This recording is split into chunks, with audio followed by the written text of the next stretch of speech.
no último fim de semana, mais registros de aglomerações no Rio de Janeiro. Esse foi um cenário que a gente viu se repetindo não só em festas, mas também em alguns bares, alguns restaurantes que permaneceram abertos e permaneceram com bastante aglomeração, né, Agatha? Mais uma vez, os agentes do município trabalhando, Polícia Militar também. Qual foi o balanço desse último fim de semana? Mais de 1.500 autuações, isso só de sexta até domingo. Então, no intervalo de 3 dias.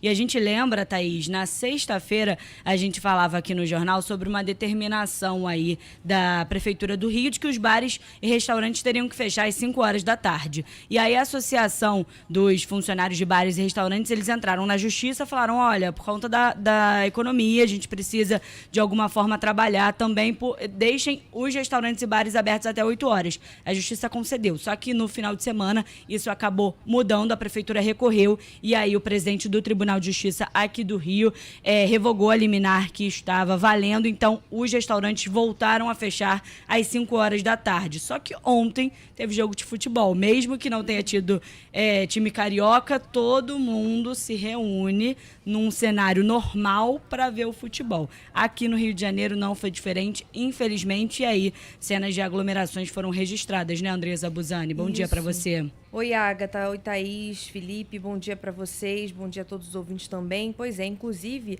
a respeito dessa determinação da Justiça, voltando a valer o decreto de 5 da tarde, houve uma manifestação no Leblon de donos de bares e restaurantes que pediram aí que essa medida fosse alterada, pediram a garantia para poder abrir os estabelecimentos por mais tempo. E sobre esse balanço do fim de semana, o Rio de Janeiro teve 1.532 autuações por descumprimento das medidas restritivas na cidade, essas que valem até o dia 11 de março, e entre 5 da tarde de sexta e essa madrugada. Apenas no sábado, 70 estabelecimentos foram multados por funcionar depois do horário permitido e outros 10 também foram interditados pela Prefeitura. E no meio dessa pandemia, desses registros de aglomerações que continuam e das novas medidas para tentar coibir isso, uma festa com cerca de 200 pessoas aconteceu na Barra da Tijuca, na Zona Oeste, teve que ser encerrada pela Prefeitura. A gente também procurou a Prefeitura sobre isso e o secretário municipal de Ordem Pública, o Breno Carnevale, disse que percebeu, apesar disso tudo, uma redução na quantidade de estabelecimentos que não respeitam as restrições. A Prefeitura ela fez uma ronda por 50 pontos da cidade, principalmente nos que têm maior concentração de bar e restaurante. Então a gente tinha bastante registro na Zona Sul e também na Barra da Tijuca, onde aconteceu essa festa. Os estabelecimentos, além de ter que fecharem às 5 da tarde, vão ter que respeitar também a ocupação máxima de 40% do espaço. E a gente também teve um outro registro de festa, não só aqui na cidade do Rio, mas também uma festa clandestina, foi interditada na noite de ontem, depois que a Prefeitura de São Gonçalo, na região metropolitana do Rio, flagrou mais de 1.000 pessoas aglomeradas no local durante um show de pagode.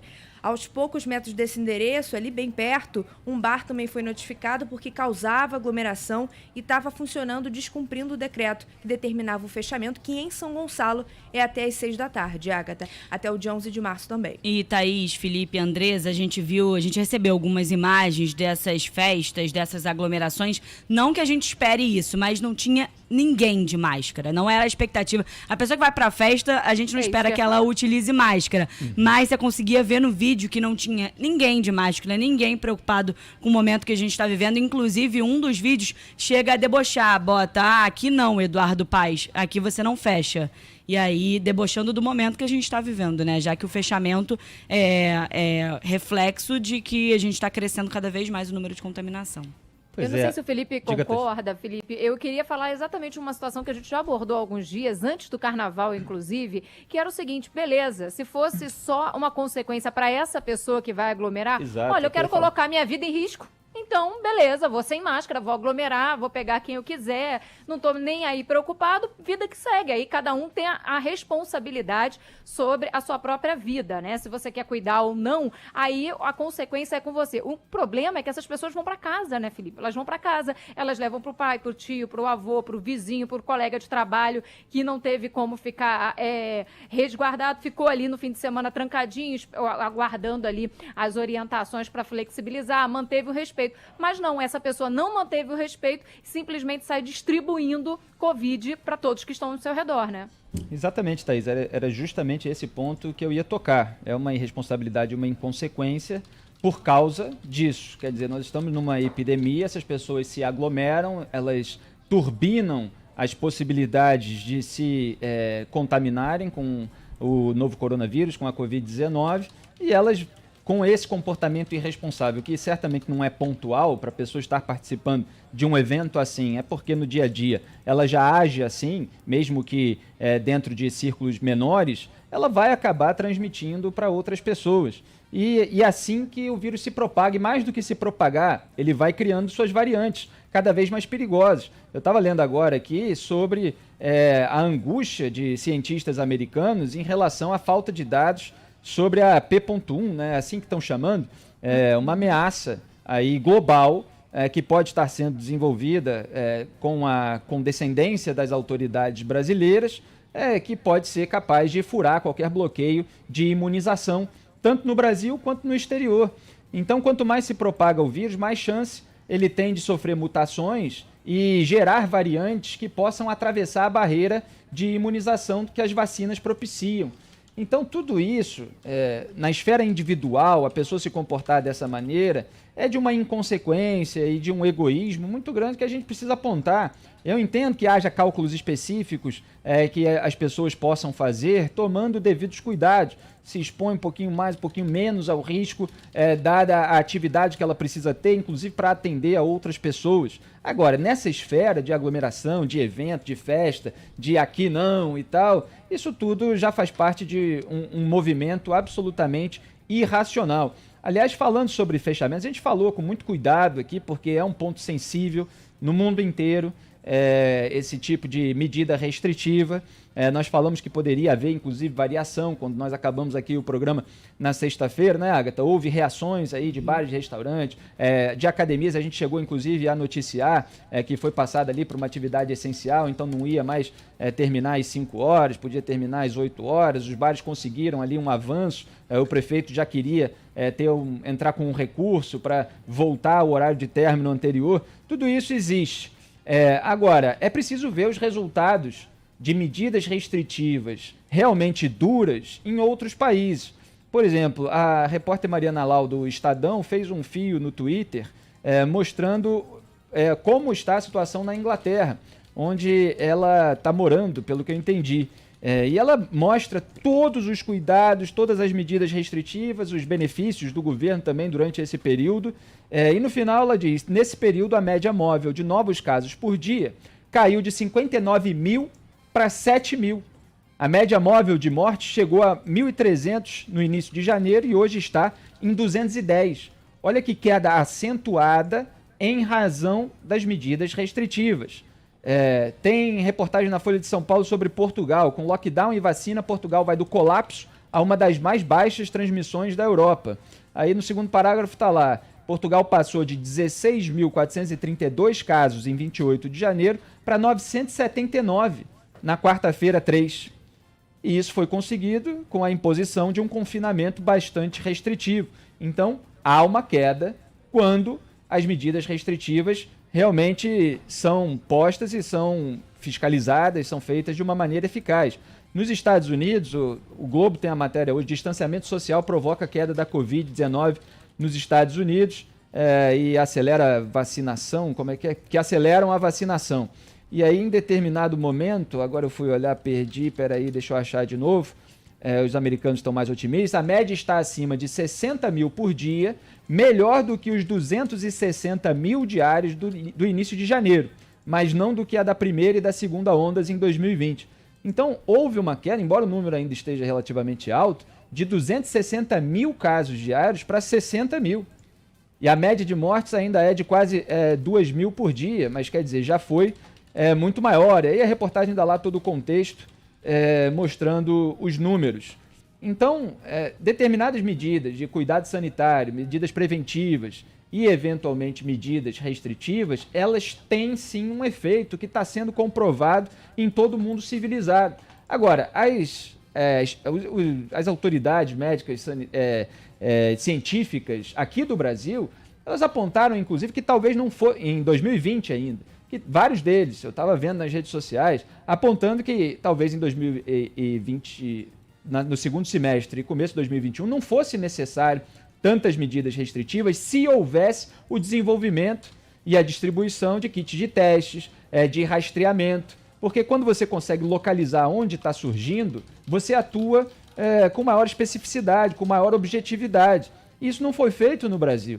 Quer dizer, se houvesse um relaxamento maior, né, nesse cotidiano, mas com a possibilidade de testes que são mais acessíveis, estão mais próximos da população, têm um resultado mais rápido, e as pessoas passem por um processo de rastreamento para ver com quais contatos estiveram nos últimos dias, e aí se isolam esses contatos até que o teste saia também. Se tudo isso estivesse sendo feito, talvez não houvesse necessidade de medidas restritivas. Mas é uma bola de neve, é um efeito dominó. Quando o dever de casa não é feito, as consequências negativas vêm.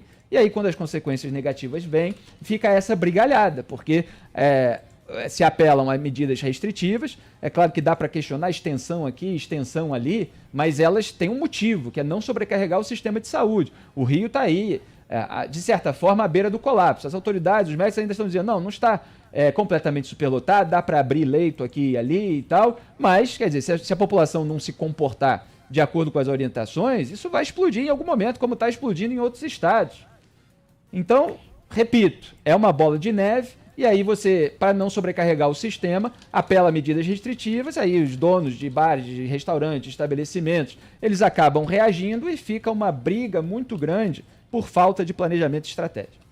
E aí, quando a gente fala disso, né, tem algumas justificativas egoístas e sem qualquer empatia, né? Eu já tive, então não tem problema, posso ir para a rua. Você já teve, mas você pode transmitir. Se o vírus, de alguma forma, estiver com você, se você teve esse contato, você pode retransmitir, isso não muda. A reinfecção está aí também como uma possibilidade. E além disso tudo, né, não está preocupado com a sua saúde e nem com a saúde física do outro e principalmente também com esses detalhes, né, Felipe? Porque o impacto também vai para a economia, porque vai ter que fechar, claro, vai ter que ter uma medida. Então, você também pode resultar nesse impacto. Você que é a favor do libera geral, vai acabar sendo impactado de alguma maneira, porque vai ter o fechamento, porque os números de leitos e de ocupação e de casos vão explodindo, vai ter o fechamento, vai ter a restrição, e aí todo mundo vai ser impactado de uma maneira ou de outra. Então segue aqui, e eu sei que tem participação, muitos ouvintes interagindo com a gente, né, Agatha? Tem ouvintes de diferentes bairros. Um ouvinte que não quer se identificar, de Rocha Miranda, ele falou, olha, final da rua Uraí, com a Avenida dos Italianos, 3 bares ali naquela região e a festa continua até agora. Música ao vivo, calçada com jovens e mesas e nada de fiscalização. Tem outros pontos, né, Jéssica? Tem outros pontos e os nossos ouvintes pedem realmente para não serem identificados. Outro ouvinte fala da Zona Norte em Madureira.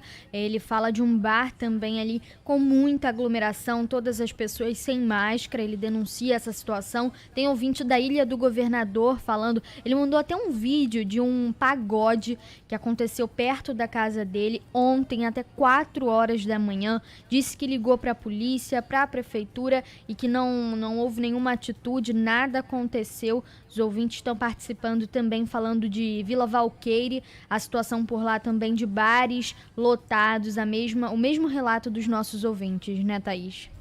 E eles vão se repetindo, né? Não só na capital, mas em outros pontos da região metropolitana. Isso vai acontecendo, os vídeos vão chegando, vão sendo divulgados. Eu não tenho o menor pudor também nem de esconder, né, quem são. Tem lá o nome dos organizadores, o nome dos responsáveis, mas a gente lembra que na semana passada a gente já noticiou operações, né, para levar à prisão pessoas envolvidas na organização desses eventos clandestinos. Já falamos de prisão não só dos organizadores, mas também daquelas pessoas que participam. Então, a situação é essa. E olha só, por exemplo, aqui tem a participação da Kelly. Olha, na Noruega, o cerco está se fechando cada dia mais e mais restrições para evitar o avanço do coronavírus.